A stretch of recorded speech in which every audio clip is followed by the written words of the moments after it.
My true home is here, you know. This is only secondary. Uh, this is the home, you know, here. I try to dwell more in there, you know.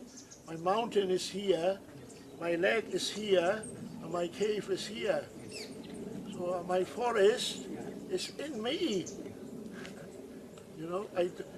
This forest is only like a base, but the real forest is inside you.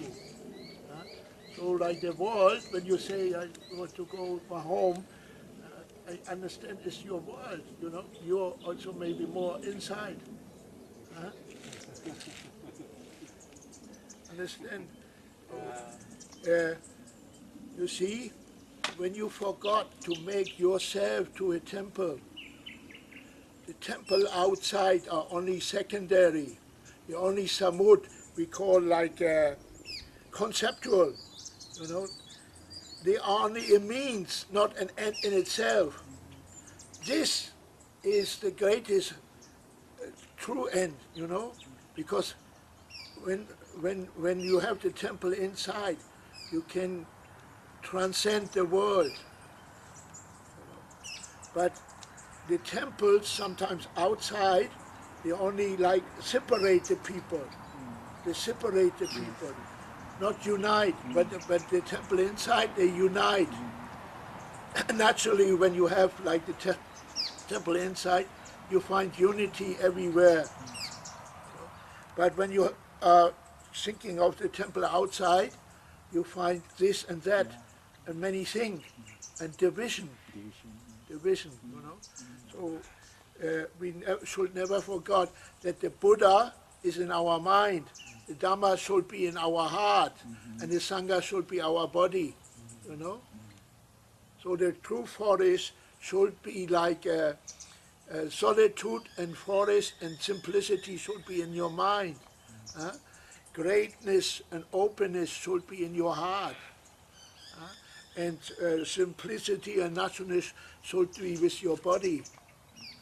So when he say he go home, I understand he is just still going around. You see that when I say home, you think it's a paradise, but I want to bring you here to learn. That's why the lady sent to me when they sadly because Lord and God. It's also, you must understand, when the Buddha, who is our teacher, what he did find, you should like remember his enlightened nature. What did he find, and what is the original nature? Now, the nature we cannot break. If you look for that, then maybe you have, your life becomes a passage, not like a course, but a passage, a direction and passage to something higher. You know, like I remember yet my teacher's word. He always say, live simply. Basically, he say, when you wish yourself, yeah, now listen to that carefully because not many say that. It comes from the forest tradition. When you wish yourself, watch what you think. Watch what you think. When you wish yourself. Yeah. When you wish others, watch what you say. And eat little, sleep little, practice much, and think highly. Eat little, sleep little, practice much, and think highly. Always think like in a Buddha's way. When you go that way, then your life becomes a passage, and your end becomes a gate, rather than an exit door. It becomes a gate. You know, like your end, your death becomes a gate, not an exit. For most people, it's an exit.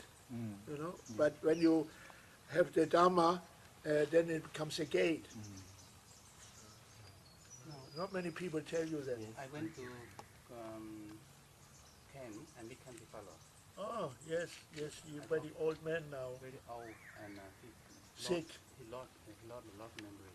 Yeah, memory, huh? Yeah, a lot of memory. So he's very sick. Very sick.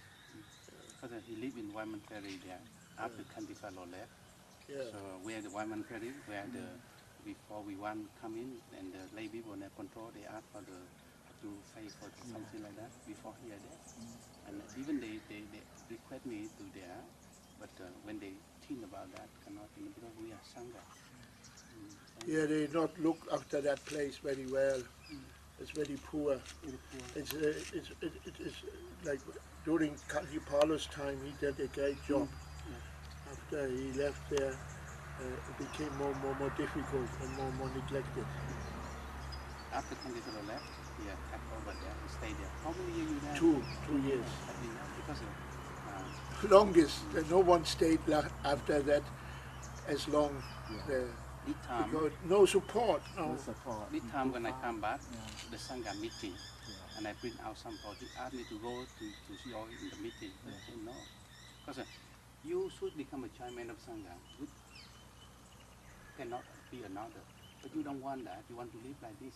You build the real temple, not the real name. Yeah. What they knock up. I don't need. I don't need it. As I get older also, you see also when you get older, you have to learn to go more within. Because when you get older, you find naturally more limits. Like in a conditional and in a worldly, everything becomes difficult. It's always difficult, but you can notice it more.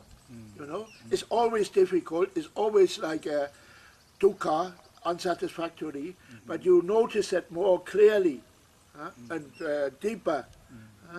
So existential, like in conditional and existential, you find it is suffering clearly. And there's no end. There's no end. It always goes on. Only different shape, different form. No end. But only when you go within, you find you go beyond suffering. You can go out of suffering and beyond suffering. More skillfully out of suffering, and you can, in the most deepest sense, beyond suffering. That means inside, within, there is no limit. You meet the whole. But in the existential, in your body and existential, always limit. So when you within is already a peace and the whole nature, but you have to look deeply within. Treasure human life with universal peace. Turn the wheel of truth and look with wisdom's eye, pure and bright.